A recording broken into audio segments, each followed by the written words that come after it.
Om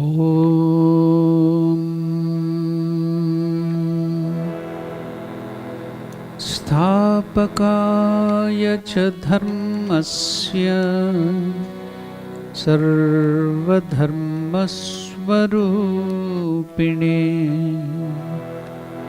avataravaristhaya Ramakrishna te namaha. Namaskar to all of you. Welcome to the study of Bhagavad Gita. Let us begin by chanting two meditation verses of Bhagavad Gita. You can chant. Om Parthaya Pratibodhitam Bhagavata Narayanena Swayam Vyasena Gratitam Puranamunina Madhye Mahabharatam Advaitamritavarshinim Ashtadashadhyayinim Amba Tvam Anusandadhami Bhagavad Gita Bhavadveshinim Vasudeva Sutam Devam Kamsachadhoramardhanam Devaki Gurum.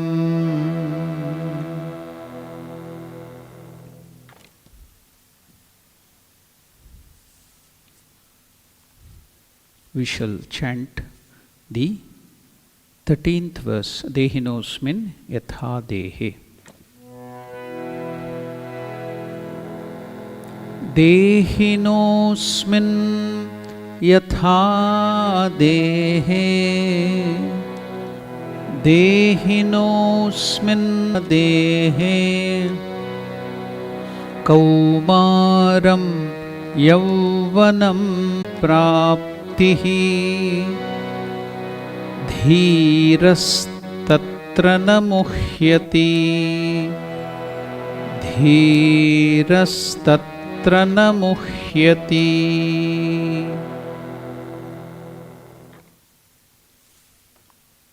Lord Krishna is still embodied childhood to youth, to old age. Similarly, at the time of death, the soul passes into another body. The wise are not deluded by these changes. Now, we shall see what one of the great acharyas, that is Bhagavan Shankaracharya, comments on his famous commentary on Bhagavad Gita. Youth and decrepitude to an in this present body, similar is the acquisition of another body after death. This being so, an intelligent person does not get deluded. Here, Bhagavan Shri Krishna, according to Shankaracharya, to show how our Atman or self is eternal, everlasting, it will not get destroyed. So it is always there, it will be always present. No time it did not exist earlier, or no time you can tell that it will not exist. Only the three states.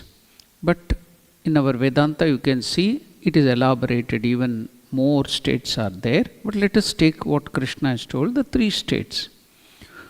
To the self, that is the Atman, possessing a body, asmin, in this present dehe, body, these 3 states are mutually distinct.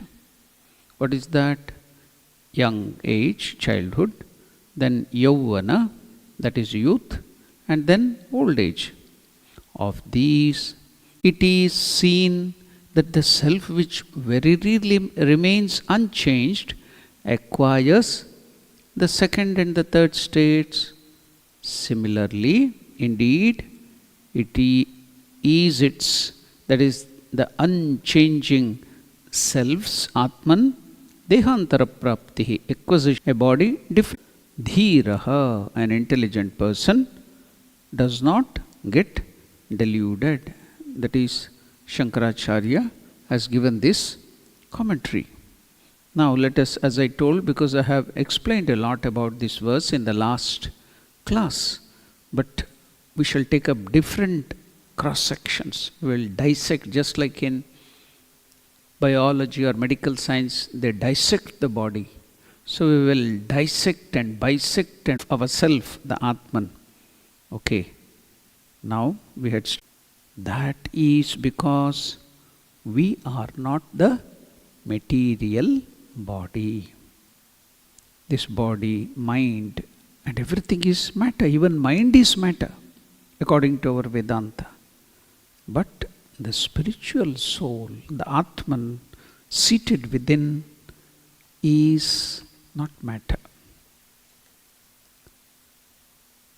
In this word, Deha means the body, and the Deha, possessor of the body, just like some of the body, just like some of the mothers in South Africa or India, they keep the name Sheelavati. What is that? Possessor of Sheela. Sheela means good character. Vati means the possessor. Just like that, Deha means body. Dehi means possessor of the body. That is the soul, the Atman, our true nature. Now Shri Krishna draws attention, Arjuna's attention to that fact. Why is he drawing his attention? To draw the attention of all of us. Since the body is constantly changing in one lifetime itself, our Atman, our soul, passes through many bodies.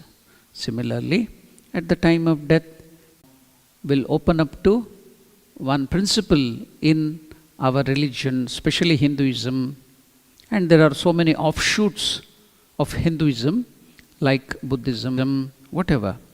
So in all those isms, that is, they are all branches, offshoots of Hinduism. You can see this principle of Punarjanma. Oriental philosophies. What is Oriental? The Eastern philosophy. Accept this concept of reincarnation. Even Buddhism, which doesn't believe in God, means they believe in this transmigration and other things, but they don't believe in God. They don't believe in the Vedas. So they are called Nastika Dharma. Tell about, repeatedly he will be telling about his past lives. Many people do not know the extent to which reincarnation was a part of the belief system of the Occidental. So Oriental means our Eastern religions, as I told you now, all that I mentioned. Then there is another called Occidental, that is the Western religion. Occidental philosophies as well, in the, what are they? The Abrahamic religions like Judaism, Yahudi, then Christianity or Islam or whatever they are, the offshoots of those things, they are called Occidental philosophies as well. And even if you go a little further, you can see the Greeks and the Roman, they too had some philosophies. So Western religions and philosophical circles, famous thinkers such as Pythagoras, The mathematicians will know about Pythagoras. Plato and Socrates accepted reincarnation to be true. And their views were also reflected in Orphism. See, if you take their Occidental philosophy, there are so many isms, just like our isms, they have so many isms. Orphism, Hermeticism, Neoplatonism, Manichaeanism, Gnosticism. So there are so many isms in their philosophy too. So there too, they believe in reincarnation. Within the mainstream Abrahamic faith is from Judaism or Yahudi religion. So from that Judaism, the two offshoots are Christianity and Islam. So now there too you can see, within the mainstream Abrahamic faiths, mystics of the three major religions also supported reincarnation. Examples include Jews who studied the Kabbalah, the Christian Cathars and Muslim Shia sects such as the Alawi Shias and the Druze. For example, amongst Occidental religions, Josephus, the great ancient Jewish historian, used language in his writings that seemed to ascribe beliefs in some form of reincarnation amongst the Parsis and Essenes of his day. Certainly, the Jewish Kabbalah prescribes to the idea of reincarnation as I died out of the plant and I became an animal. I died out of the animal and became a man. Why then should I fear to die? When did I grow less by dying? I shall die out of man and shall become an angel. I'll read that poetry again. It's very interesting. Rumi's poetry. I died out of stone and I became a plant. I died out of the plant and became an animal. And I died out of the animal and became a man. Why then should I fear to die? When did I grow less by die out of man and shall become an angel? It's about this body. We thought about old age, other age and other thing changes. There is one more change too. I will introduce that change through one humor. What is that? The wife started beating the husband. Why did she? The wife is asking the husband, I want to donate my clothes to people who are starving. So the wife told the husband, I want to donate my clothes to people who are starving. Now husband replied. So now she got angry and started beating the husband. So you can see, we saw different cross-section of the changes in the body. This is also another.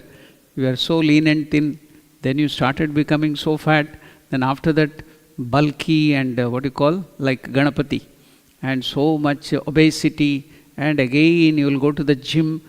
Is now early afterwards. Why didn't they stop believing in that? Christian history informs us that in 553 AD, the Council of Nicaea, a conclave was held to discuss the principle of reincarnation, and it was thereafter declared a heresy. Apparently, indirectly proclaimed this doctrine when he told his disciples that John the Baptist, Elijah, the prophet, reincarnated. Where is it given? Matthew 11, 13, 14. Matthew 17, 10, 13. So this is given. So this is also mentioned in the Old Testament, Malachi 4, 5. Origen, the most learned of the Christian fathers, declared, every man receives a body for himself according to his deserts in former lives. You know, in Old Testament, Solomon, King Solomon, Solomon's book of wisdom says, to be born in a sound body with sound limbs is a reward of the virtues of the past life. See, everywhere. This nation is also found in many tribal societies around the world. in places such as Siberia, West Africa, North America, and Australia. Even more recently, it has even been studied in serious scientific circles at major universities, exemplified by the works of Dr. Ian Stevenson and Dr. Jim Tucker, both at the University of Virginia. Without accepting the concept of the sufferings, miseries, chaos, and incompleteness of the world. And hence, many famous Western thinkers believed in this principle. So, now let us not go too much deeper into reincarnation. It is not so very important. Just to bring out that concept what Krishna is trying to tell here about all these things. Now, let us go to hear something about this from one of the direct disciples of Sri Ramakrishna. Who is that? Swami Swatmaramanandaji Maharaj. He was one of the direct disciples of Sri Ramakrishna. He tells, when Sri Krishna saw that the delusion of Arjuna would not leave him until he had self-knowledge, he said, that is in the last verse, it is not that you or I did not exist in the past or will cease to exist in the future. Second verse 12, ageless and immortal. The body is material. Whatever is born of matter has to abide by the law of matter. Whatever is born of subtle matter, that is the mind and other products, has to abide by the law of the subtle matter. So it is futile to try holding on eterness to think, I won't allow matter to change. See, even to heaven or other lokas, Pitraloka, or any other lokas, Brahma Loka, Goloka, Vishnu Loka, you can't enter with your body, physical body. You have to give up your body. The only loka you can go with your physical body is, anybody? The only, anybody can tell that? Kailasa. Shivaloka. The only place. Kailasa you can go with your body. Kailasa, Parvata, they go to the Kailasa, this thing, there you can go with your physical. Other places, even to Pitraloka or any other loka, you have to give up your body and take up another body to go there.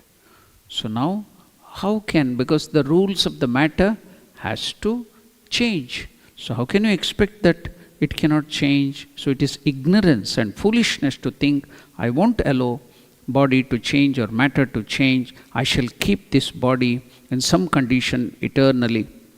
In the Puranas, in the lineage of Ramachandra, in that Ikshvaku Vamsha, one person tried to go to heaven with his body. Anybody? You know who it is? Vishwamitra tried to help him. He went to the other Rishi, and he had got a body of a Chandala, though he was a great king. Anybody who that king is? Trishanku. He comes in the lineage of Ikshvaku Ramachandra. Trishanku. Then he went to Vishwamitra and pleaded, what shall I do? So he had a very bad body now, not even a body of the king. He was cursed by one Rishi. Now, Vishwamitra, he took it up. I will send. So he, with his power of spirituality and yoga and all that punya, he started raising him with that body of the Chandala, or that physically deformed body, to go to heaven. So from there, Indra and other people, they pushed him down. He was falling down from the heaven and crying, oh Vishwamitra, help me. Then Vishwamitra got angry. He started creating a new heaven for him. And in between that, he created a new heaven that is called Trishankusvarga. Then everybody came and pleaded, oh Vishwamitra, you can't do that. You should not do that. You should not create new thing. Only Brahma can create. But he was so, what you call, full of willpower and strength. Vishwamitra, who gave us the Gayatri mantra, he created it. It was called Trishankusvarga. Then after that, everything got settled. That is not the important thing. I'm telling, he tried to go to that heaven with his own body. He couldn't succeed. So the body has to be given up. It will change. It is prone to change. So if we think that I will preserve this body eternally, that is our foolishness. This is what people always try to do in the world. Once Yudhishthira, who is Yudhishthira? The elder brother of Pandavas, was asked by an Yaksha, what is the greatest wonder in this world?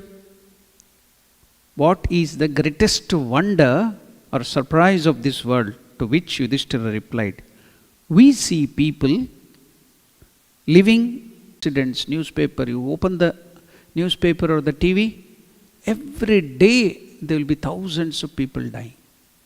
Thousands and thousands due to disease, due to accident, due to war. Every day you are seeing around people dying.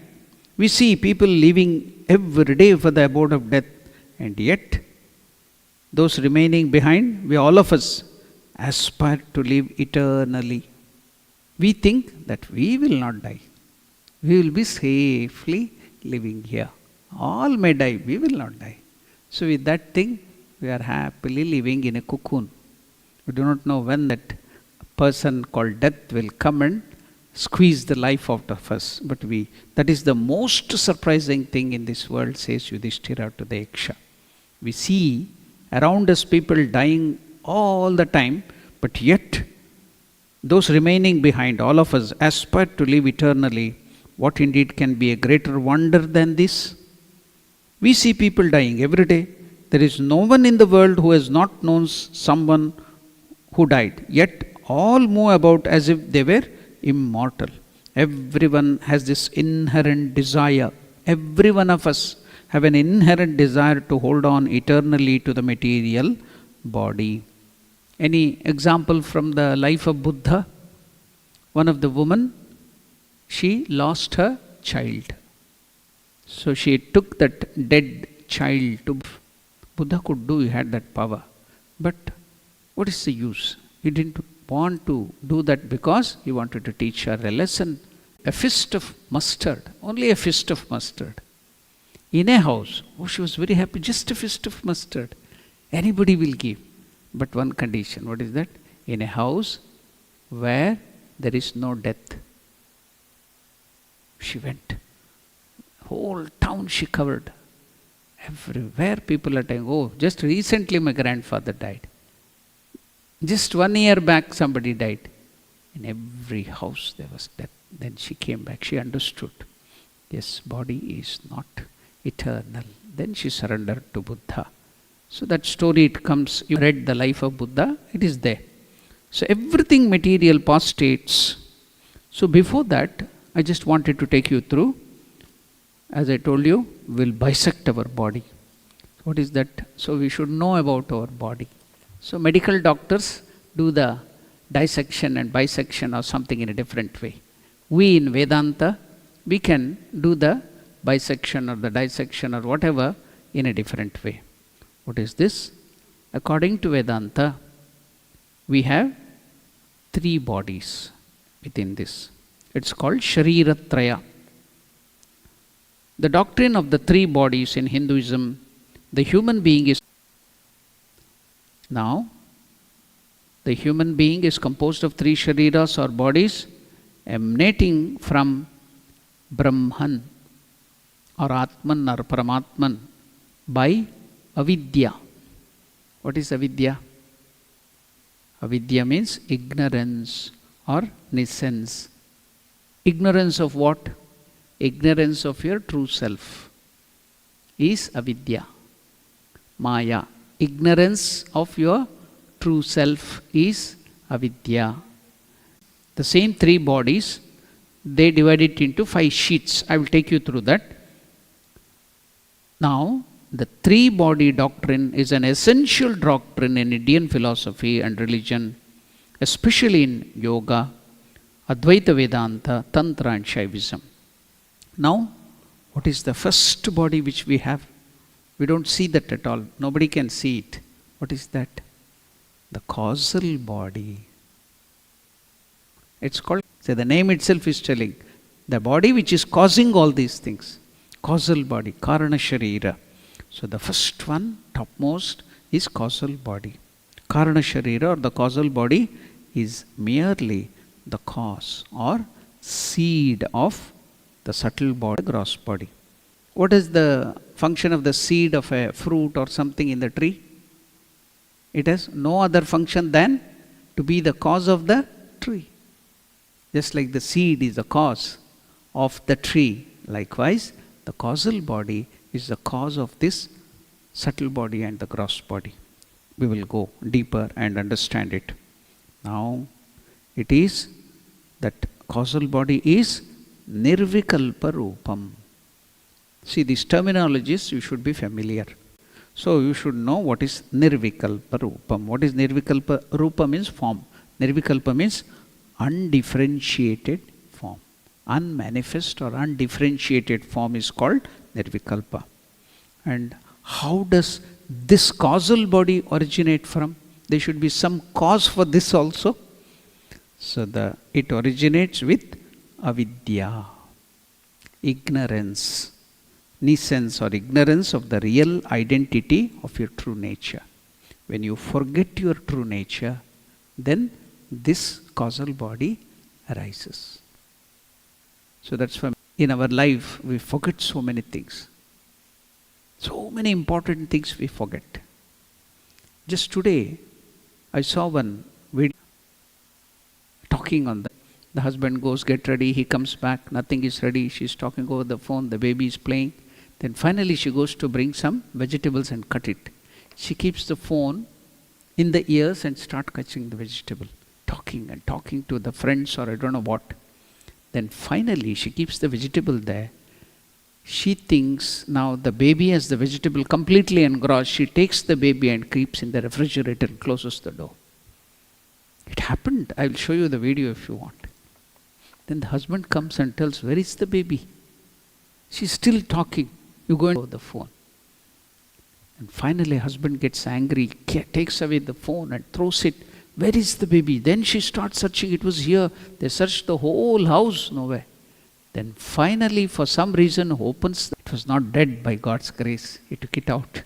That video is there. See, the mother, can she forget her baby? Anybody? Can you imagine that? But that deadly mobile or these gadgets has made us forget even the most important thing. Likewise, the avidya has made us to forget our real self. That is the true Atman. See? Like that. So, one of our senior Swamijis used to tell, when we would forget or go there and, oh Swamiji, what happened? Where is that? We forgot. Oh, with this mind you want to remember God. How can you meditate on God? With this forgetful mind, how can you remember God? So, see how much we forget. We have forgotten our own ignorance of your own true nature, your true self. So now, ignorance or nescience of the real identity of Atman, instead it gives birth to the notion of Jiva, living being. That avidya gives to the notion of notion. Apparently you feel because of your forgetfulness. How did we forget? Suppose your mother has given a chit, a paper in which she has written all the provisions and vegetables to be bought. While going to the market, kept it in your pocket. Then, while going out, where is the chit? Forgot. Searched it. For 2-3 hours you searched for that paper, couldn't find.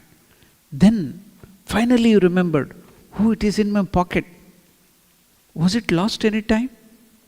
It was there in the pocket. But you forgot it. Likewise, is the Atman lost, your true selves? No.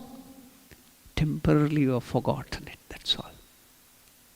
So that's how we have forgotten everything. That is called avidya, nescience. That gives birth to this karana sharira. Then you forget your true self, then you think you are in avidya. See the descending order, Shankaracharya tells. Avidya, ignorance of your true self, you are full, you are purna.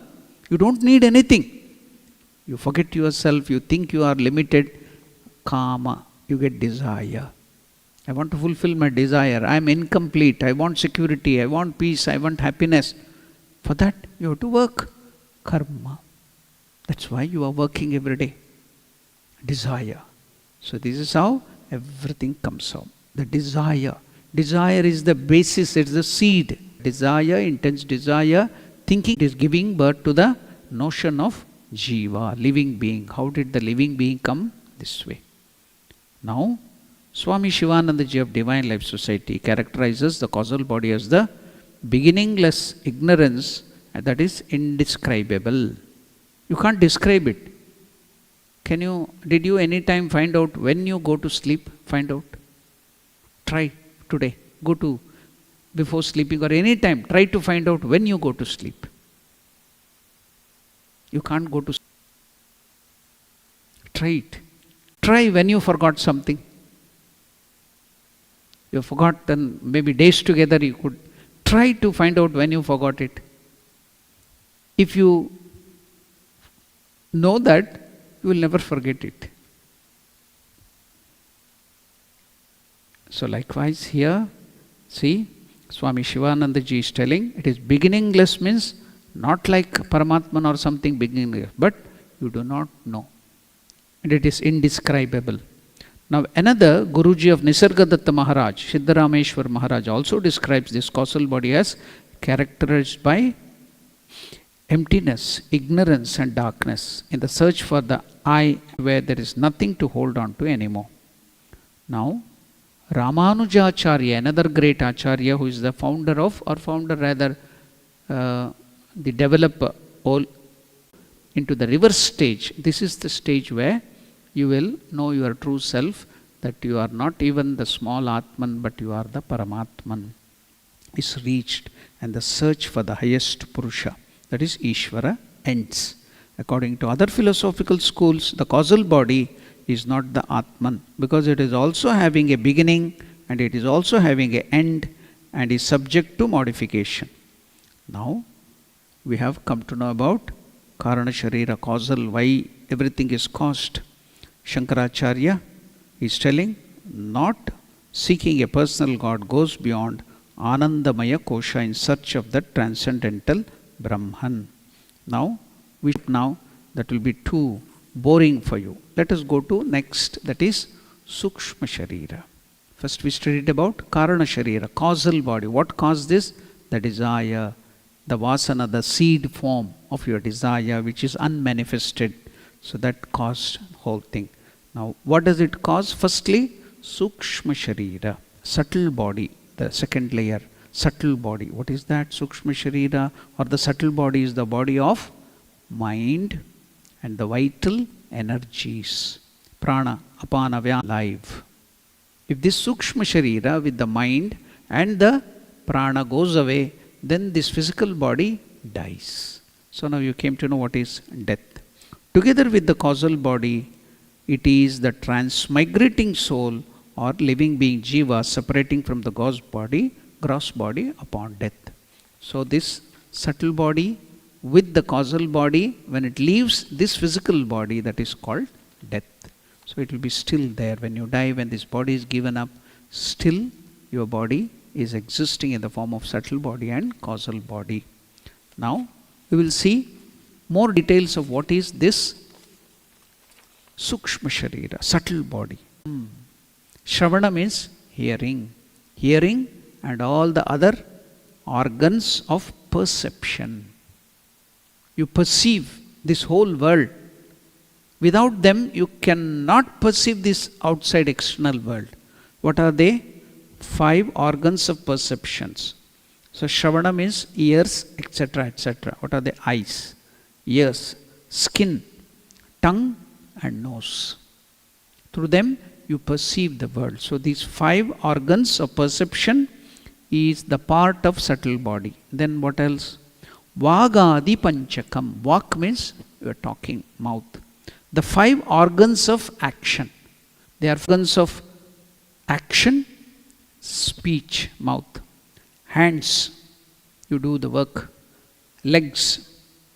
Then where do you excrete? The anus. And the other thing is the genitals. These are the power which is present in our body, different energies which are present in our body, 5. There are some more subtle energies. So these 3 are the part of subtle body. Then what else is there in the subtle body? Manas, that is our mind. Buddhi, intellect. Then other Indian traditions see that the subtle body was also, there is 8-fold aggregate. What are the other thing? Avidya, ignorance, kama, that is desire, and karma, the action. So these are all constituting the subtle body. Now we will come to one which you are perceiving, which you can see. That is the sthula sharira, or it is called gross body, which has this form, rupa sharira, or the gross body is the material, physical, mortal body that eats, that breathes and moves, acts. It is composed of many diverse components produced by difference in karma, action and desires. Why my nose is sharp or flat? Because of my karma and my desires. So Ramakrishna had studied a special science called physiognomy. He knew that by observing the feature of your body, face, hands and everything, he could know your character. So the causal body causes this gross body because of your desires, because of your actions, karma, you get this physical body. So who is producing this? Is it God? No, you are producing. Your desires, your actions are producing this body. So you are the creator of your destiny, you are the creator of your present state. Everything is because of your karma and desires. Nothing else, you see. Change God? No. You only can change. What you have done, only you can undo it. So it's in your only God. What is the role of God? God only can help you if you surrender to Him to come out of this state. So it's in your hand to come out of this ignorance and know your true nature. That is the reason Krishna is explaining, and I am also taking you through all these things to make you understand everything, this physical body and everything, and the subtle body and even the causal body. What is it? It's your desires, it is your actions, karma, nothing else. It's causing everything. So this all that produced by one's own karmas, actions in the past life or in this life, out of the elements which have undergone panchikarana. So your desires, you yourself are producing this body and everything. Who built your house? Who bought your car? Who made your family? Who married? Who had children? You go and ask some people who have many families, there will be 15 children, 12 children. Ask them, who gave you? God gave. God gave all the children. Why should God doesn't have any other work to do? So it is you who are doing all these things. Everything. You are creating this body out of your desires and everything. So this body is only an instrument of the living being, Jiva experience, which attached to the body and uses the body external and internal organs of sense and action. So this living being, identifying itself with the body in its waking state, enjoys gross objects. On its body rests man's contact with external world. Without that instrument, so this body is only an instrument. The sthula sharira or this body is only an instrument. What are the main features of this body, external body? That is what Krishna told just now. What is that? Sambhava, birth, jara, old age or aging, and maranam, death. This is the nature of this body. Anything, any product will have these things. And the waking state, the sthula sharira, is the anatman. It is called anatman, the unreal, the changing. So now we have come to know this wonderful concept, the way our philosophy is taking and talking and bisecting and dissecting our bodies. So for different purpose, they will make it into 5 sheets, sharira, the Anandamaya koshas. So I will take up that another time when the feature comes. Now with this knowledge of our body, we shall understand this verse in a better way. Okay? Now I will take you through another. Is all pervading. Your true nature, or the Parabrahman or God, is all pervading, omnipresent. It exists in all sentient beings, living beings, and also inert, non-living objects. Being all pervading, it has no movements. When something is everywhere, why should it move? What is the necessity of it to move? When God, true nature, is everywhere, there is no place where it doesn't exist, then what is the reason for it to move? Where will it move? Where is the space for it to move? Because it is everywhere. Your true nature is that it is everywhere. And what is the question? So where is the question of your dying, going to another body, going to other thing, that your true nature? How can it go to another body, or go to be born in America, or be born in another world or other thing? You are only imagining, and it's just like a dream, just like you go to a movie. You go to a movie. What happens there in the movie? You identify for 3 hours, you live that whole life of a hero or the heroine. See, why do you go to the movie? Because you want to dream. You want another life. You are bored of this life. So you want to imagine, dream some special life. That's why you are only happening on the screen. You imagine everything. Likewise, this life is also where you are living with everything, your husband and wife and children and the car and all the miseries, South Africa, India, that and this is only your Atman. Is that at death, Atman moves away from the physical body. This is not true. At the time of death, the mind, intellect, not the Atman, leaves the body and enters another body. So that's why I explained you about instrument is left behind. And then, see, suppose you have a car, it breaks down. What do? Will you be sitting and crying? You will make a phone call to the garage or the company there. They will send another car to you. You leave up, you keep that car, broken instrument, and take up another instrument and go to your house. Same thing with this body too when it is broken.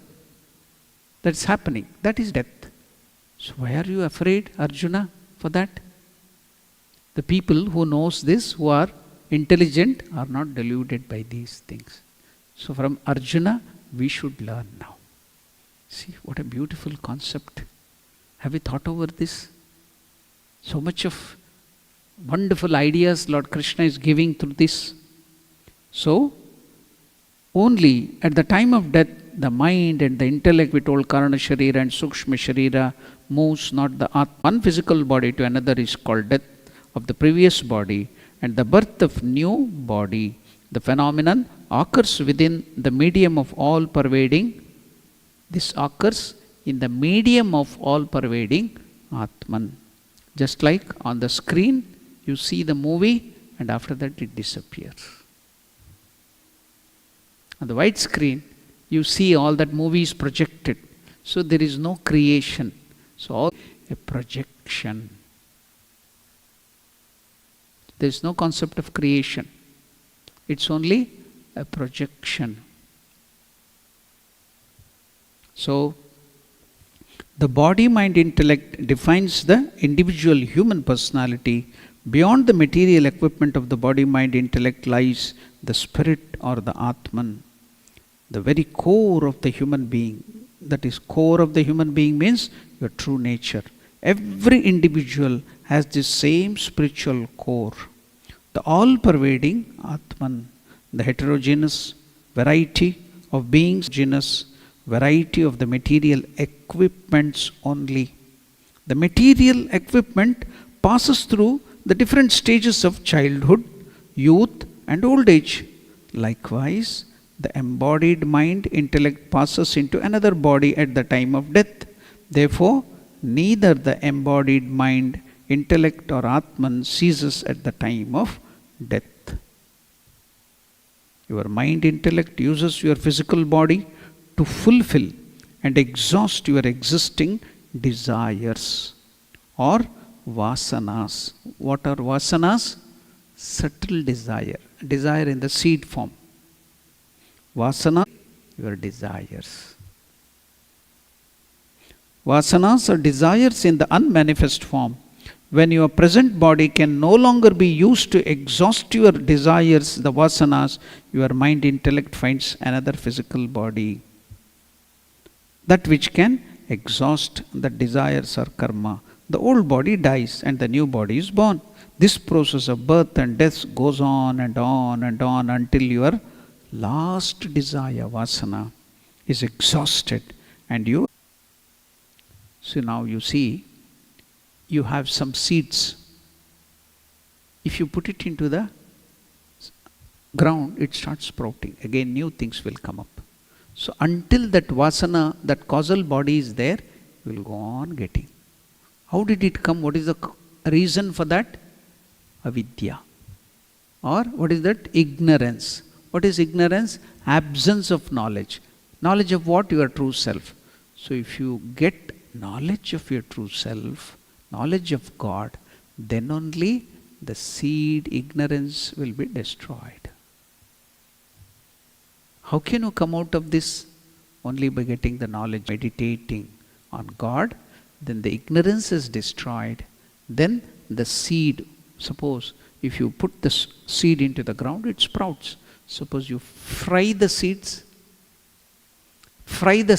on the pan and then put that fried seed into the thing, can it sprout? So yes, in the fire of knowledge, knowledge of Atman, knowledge of God, then it will not sprout again. After burning, you will see that the rope form is still there. But after burning, the rope cannot bind you. Likewise, you have to burn the desire, the causal body, with the knowledge of God, with the fire of knowledge of God, then everything ends. You become one with you. You will remember your true nature. Then you will see, you will wake up to the reality. All this was a dream. All this was a dream. All the suffering, the pain, everything was a dream. You will wake up to the reality. So that is what now Krishna is taking us step by step. He is making us understand. Your mind, intellect uses your physical body to fulfill and exhaust your existing desires or vasanas. Vasanas are desires in unmanifest form. When your present body cannot any longer be used to exhaust your desire, your mind intellect finds another physical body that can exhaust them. The old body dies and the new body is born. This process of birth and death goes until your last desire is exhausted and your mind intellect merges into Atman with the Supreme Self. You become one with God. The wise understand this process of reincarnation and its culmination in self-realization.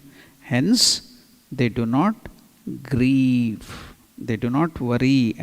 So now you can understand why Lord Krishna is telling, do not worry, do not worry. Why should we not worry? Again and again Krishna will tell, do not worry. There is no reason for you to worry. It's only the instrument which has been destroyed. Will you cry and worry about it? Because you are true in the next verse. But before that, we will chant at least that next verse.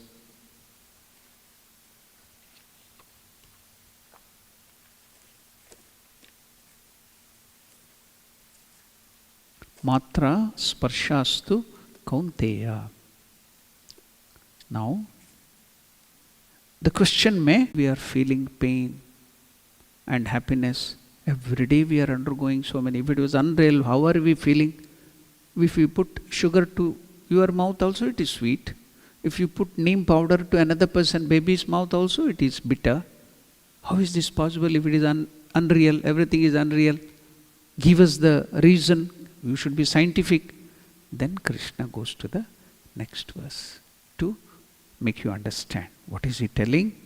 Matra sparshastu kaunteya shitoshna sukhadukkadaha Agama Apayanshasva Bharata. How to withstand the pain and miseries of this world is given here. Matra, sparsha, all that miseries, everything is coming because of the contact of your senses with this external world. It gives you all these experiences. It is not true. So, what is he concluding? They are agama apayano. What is agama? They come and they don't stay. Apayano, they go away. They come and go. Then what has to be? Of Krishna. All this which is happening will come and it will not stay permanently, it will go. Mother used to tell, when we see, we are small children, we used to see the clouds. It is something solid, big things are moving up there. But when we go in the aeroplane and see, nothing is there. The cloud doesn't have solid form at all. It looks, but it covers the sun for days together, weeks together. So likewise, you are powerful Atman, the Parabrahman, but your ignorance, the desire, covers it for some time. All that you are feeling, all this pain and miseries for some time. That day, our nuclear scientist Raja Ramanna spoke on the subject of mind and matter, nature and mind. There he used the word ma, measure. And this concerns the science of measurement. Here, mathematics comes in. All material or physical sciences are subject to measurement. Anything you take, physical or chemistry, everything is, all physical sciences or material sciences are subject to measurement. But when you go beyond matter, when you go beyond physics and chemistry, when you go beyond physical dimension of nature, in the human being, no measurement is possible. Up to the sensory level, we can have measurement. Matra comes from this idea of measurement. The sensory system measures that object that is there. That is how we come in touch with this world. Matra sparshastu kaunteya. When you get contact with the sense objects, if it is cold, you will feel cold. If it is hot, you will feel hot. If it is bitter, you feel bitter. Why? Your tongue tasted it. So everything is duality. Black and white, pain and pleasure. Everything in this world is duality. So sometimes you feel pain, sometimes pleasure. Sometimes you feel hot, sometimes cold. Sometimes you get success, sometimes failure. See, in the world, go on seeing, everything is in dualities. It comes and goes, temporary.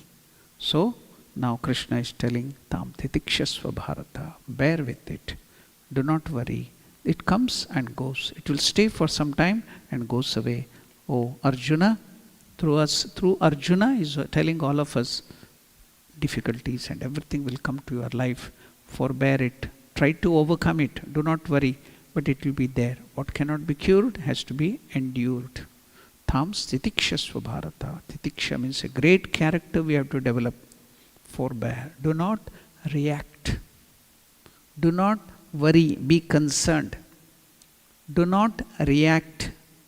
But what should you do if you not react? You should not react. Respond. How to respond? Reaction is impulsive. Response is well thought of. Worry is impulsive. Concern is well thought of. Using your intelligence. That's the difference. Do not worry. Be concerned. Do not react. Respond. Well thought of. So the intelligent will not be deluded. That's what Krishna told. So all these beautiful messages will come in abundance and you will enjoy it every day. So we will stop our conversation here. We will be waiting and meditating and thinking on this wonderful concept and be prepared for the next wonderful concept given by Lord Krishna. Now we will close this session with one of the meditation verses of Gita.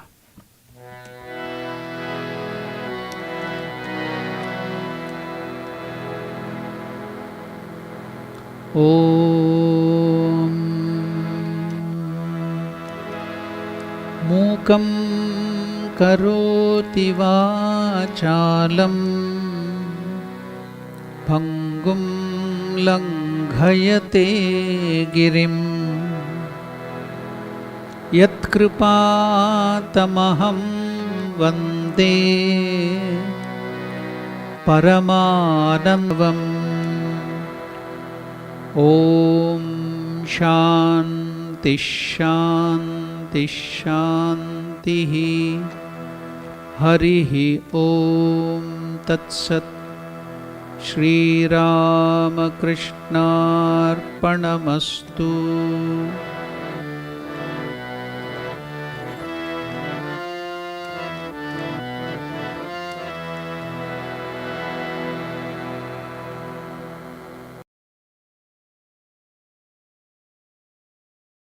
Pertaining to these three bodies, Adhyatmika, Adibhautika, Adidaivika. Tapa, troubles, Traya, three. So see that, you can see the connection now. Yeah, that's why you tell Shanti, Shanti, Shanti 3 times. Because there are three things. Yeah, okay.